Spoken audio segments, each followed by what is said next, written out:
ಸನಾತನ ಶಬ್ದದ ಬಗ್ಗೆ ಹೀಗೊಂದಿಷ್ಟು ಅರ್ಥ ಜಿಜ್ಞಾಸೆ ನಾವು ಮಾಡಬೇಕು. ಸನ ಅಂದರೆ ಯಾವಾಗಲೂ, ತನ ಅಂದರೆ ಇರುವವನು, ಸನಾತನ ಅಂದರೆ ಶಾಶ್ವತ ಅನ್ನೋ ಅರ್ಥವನ್ನು ಸಾಮಾನ್ಯವಾಗಿ ನಾವು ಕೋಶದಲ್ಲಿ ನೋಡ್ತೀವಿ. ಇದಾನೀಂತನ ಅಂದರೆ ಇವತ್ತಿಂದು, ಅದ್ಯತನ ಅಂದರೆ ಇವತ್ತಿಂದು, ಇದಾನೀಂತನ ಈಗಿಂದು, ಹ್ಯಸ್ತನ ನಿನ್ನೆದು ಅಂತ ಹೀಗೆಲ್ಲ ಆ ತನ ಅನ್ನುವ ಶಬ್ದಕ್ಕೆ ಅರ್ಥ ಸಿಗ್ತಿರ್ತದೆ. ಆದರೆ ಮಹಾಭಾರತದ ಶಾಂತಿ ಪರ್ವದಲ್ಲಿ ನಾದೇನ ತೇನ ಮಹತ ಸನಾತನ ಇತಿ ಸ್ಮೃತಃ ಅಂತ ಒಂದು ಶಬ್ದವನ್ನು ಪ್ರಯೋಗ ಮಾಡಿದ್ದಾರೆ. ವರಾಹರೂಪಿಯಾದ ಭಗವಂತನಿಗೆ ಸನಾತನ ಅನ್ನೋ ಶಬ್ದ. ಆ ಸನಾತನ ಅಂದರೆ ಶಾಶ್ವತ ಅನ್ನೋ ಅರ್ಥ ಇಲ್ಲಂತಲ್ಲ, ಅದರ ಜೊತೆಗೆ ಮಹಾನಾದವನ್ನು, ಭಯಂಕರವಾದ ನಾದವನ್ನು ಹೊರಡಿಸಿದ್ದರಿಂದ, ಗರ್ಜನೆಯನ್ನು ಹೊರಡಿಸಿದ್ದರಿಂದ ಅವನಿಗೆ ಸನಾತನ ಅಂತ ಹೆಸರನ್ನು ಹೇಳಿದ್ದಾರೆ. ಇದನ್ನು ಭಾಗವತ ತಾತ್ಪರ್ಯದಲ್ಲಿ 2ನೇ ಸ್ಕಂದದಲ್ಲಿ ನಾದವತ್ವಾತ್ ಸನಾತನ ಅಂತ ಹೀಗೆ ವಿವರಿಸಿದ್ದಾರೆ.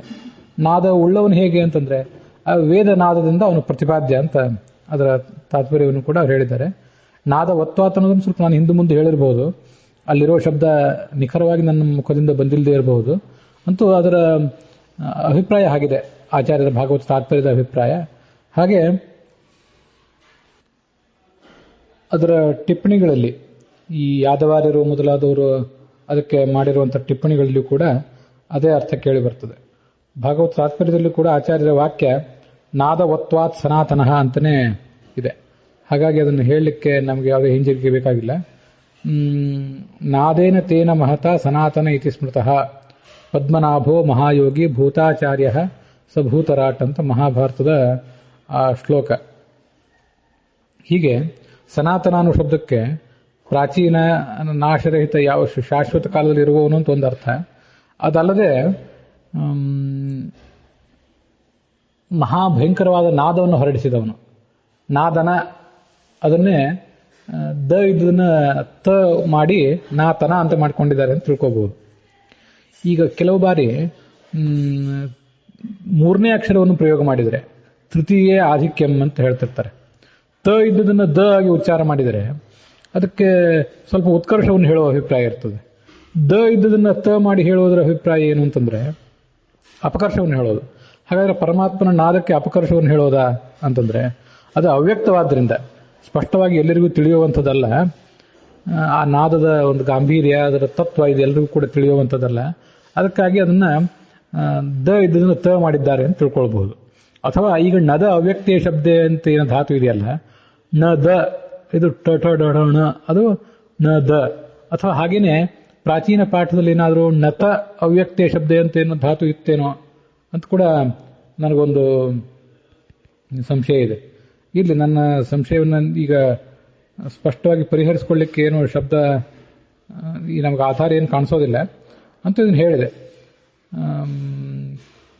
ನಾದೇನ ತೇನ ಮಹತ ಅಂತನ್ನೋದಕ್ಕೆ ಸನಾತನ ಅಂತ ಆಚಾರ್ಯ ಹೀಗೆ ವ್ಯಾಖ್ಯಾನ ಮಾಡಿದ್ದಾರೆ.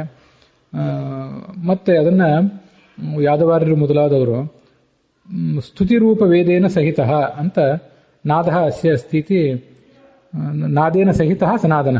ಸಹಿತ ಹೇಗೆ ಅಂದರೆ ಸ್ತುತಿರೂಪೇನ ವೇದೇನ ಸಹಿತ ಅಂತ ಒಂದು ಅರ್ಥ ಹೇಳಿದ್ದಾರೆ. ಮತ್ತೊಂದು ಅರ್ಥವನ್ನು ಕೂಡ ಹೇಳ್ಬೋದು ನಾವು.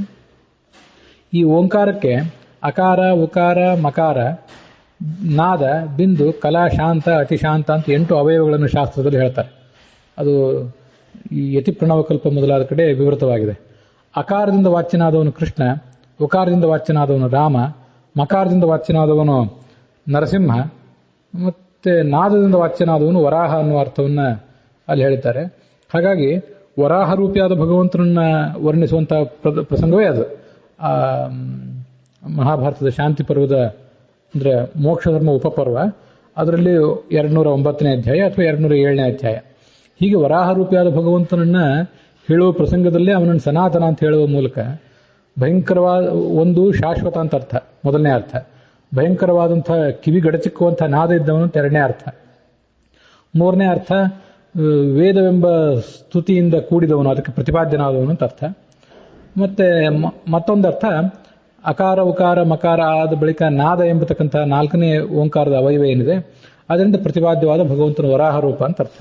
ಹೀಗೆ 4 ಅರ್ಥಗಳನ್ನು ಆ ನಾದ ಅನ್ನೋ ಶಬ್ದಕ್ಕೆ ನಾವು ಸನಾತನ ಅನ್ನೋ ಶಬ್ದಕ್ಕೆ ತಿಳ್ಕೋಬಹುದು.